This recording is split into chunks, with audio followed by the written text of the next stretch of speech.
¿Existe una relación entre el cobre y el desempeño del IPSA?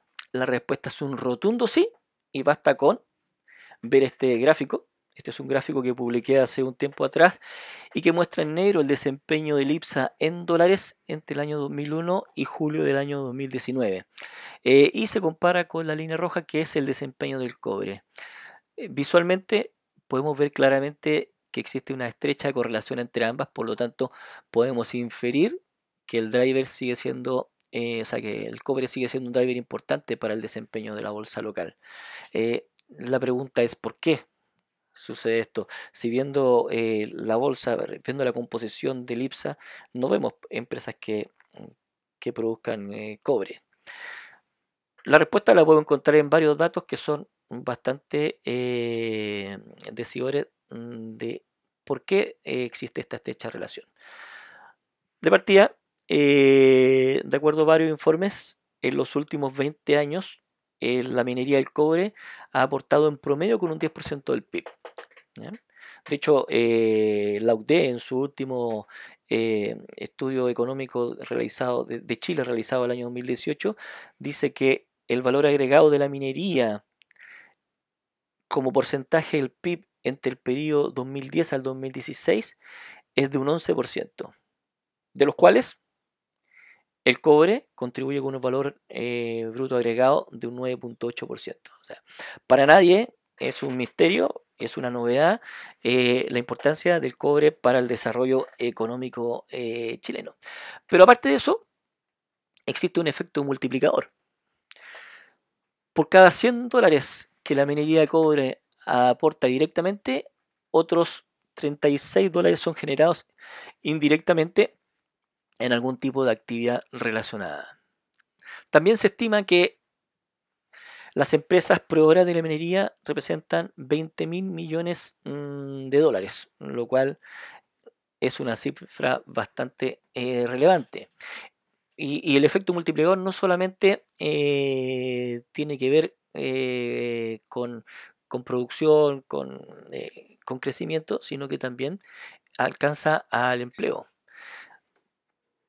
Por cada trabajo generado en minería, 3,7 trabajos son generados adicionalmente en alguna otra actividad relacionada. ¿Ya? Ahora, por ejemplo, veamos qué es lo que nos dice la Organización para la Cooperación y el Desarrollo Económico, OCDE, en su último estudio sobre Chile. ¿Ya? Un 48% de las exportaciones chilenas corresponden a cobre. ¿Ya? Eso no es novedad para nadie. Lo podemos ver en el gráfico acá, el que el cobre representa una parte importante de la torta de exportaciones. Sin embargo, también hay un dato curioso. Vemos en azul que los productos manufacturados son un 39% de las exportaciones chilenas. Ahora, ¿por qué es curioso esto?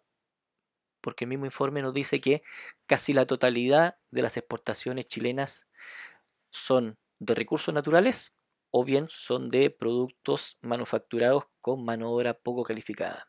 ¿Ya? Tal como podemos ver en este gráfico, en el que nos comparan frente a otras economías de la organización. ¿Ya? ¿Cuál es la relevancia de esto para ver la dependencia que tenemos de, del cobre? Es lo siguiente. Textualmente lo dice, la elevadísima proporción de trabajadores con baja cualificación, la brecha existente en infraestructuras y los bajos niveles de inversión en innovación e investigación y desarrollo frenan la productividad y se asocian a una dependencia persistente de las exportaciones y de sobre todo recursos naturales y en particular del cobre. En términos simples, ¿qué quiere decir esto?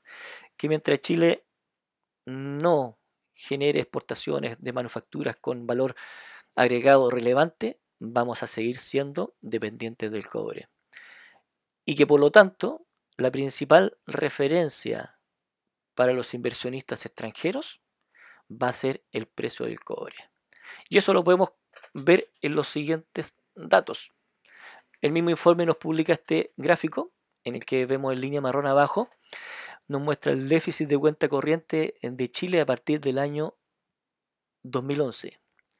O sea, Chile a partir del año 2011 ha tenido déficit de cuenta corriente. ¿Y qué es lo relevante de esto? es que tal como se establece en este informe, las entradas por inversión extranjera directa, principalmente en el sector de la minería, han financiado una gran parte del déficit.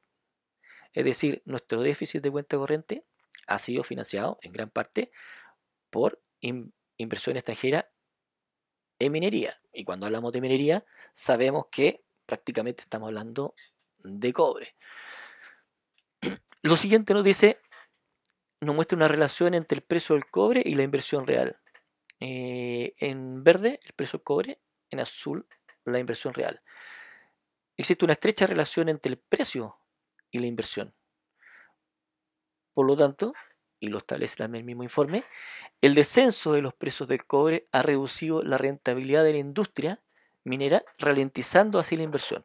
Es decir, como conclusión tenemos a Chile con déficit de cuenta corriente desde el año 2011.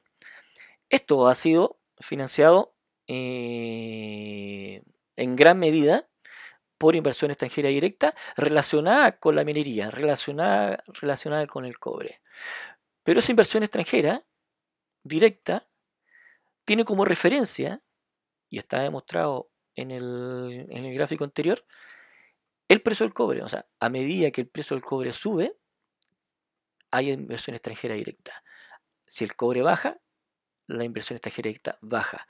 Por lo tanto, eso es una clara muestra de la relevancia que tiene el precio del cobre para nosotros y por ende para la bolsa local. Entonces, revisado todo esto, podemos decir que el cobre representa una alta contribución al PIB. Ya lo vemos, un 10% promedio en los últimos 20 años. Además, el cobre tiene un efecto multiplicador sobre la economía, ya sea por todas las empresas relacionadas que giran en torno a la economía a la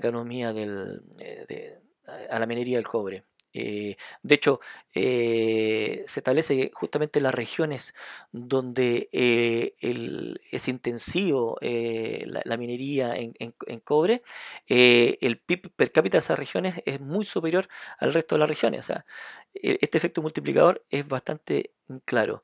Además, tenemos una alta concentración de nuestras exportaciones en cobre, lo cual nos genera una alta dependencia para el desarrollo económico de esta materia prima. Además tenemos claro que prácticamente nos está financiando desde el año 2011 el déficit de cuenta corriente, y que además funciona como un verdadero imán, un verdadero punto de referencia para la inversión extranjera. Sumado todos estos factores, ¿qué es lo que podemos conseguir? ¿Cuál es el resultado esperado? Justamente esto: una estrecha relación entre el precio del cobre y el desempeño de la bolsa chilena.